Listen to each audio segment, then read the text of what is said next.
Nous avons ici un mur ossature bois avec le contre-rentement placé à l'intérieur, la jonction du panneau OSB avec la dalle. Comment faites-vous à l'heure actuelle pour réaliser ce détail?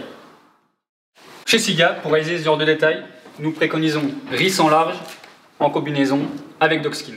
Mais avant d'appliquer le primaire d'accroche Dockskin, il convient de préparer la dalle à l'aide d'une balayette.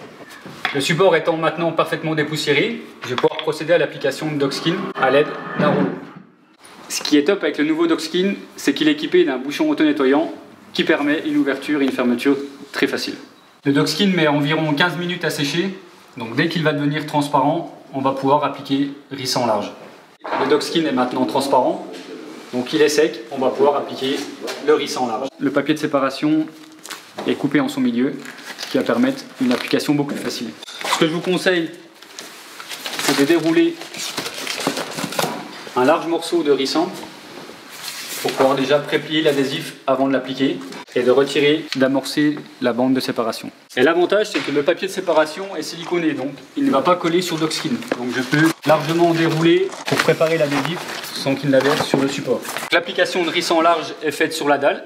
Maintenant, il ne me reste plus qu'à rabattre le rissant sur le mur. Pour éviter tout risque de fuite dans l'angle, il convient de coller rissant avec une petite surlongueur de 2 ou 3 cm pour qu'il y ait un chevauchement suffisant. Pour optimiser le collage de rissant sur Dockskin, il convient de maroufler avec une petite roulette. Donc nous venons de réaliser l'étanchéité à l'air entre le mur et la dalle béton grâce à la combinaison de Dockskin et de rissant large.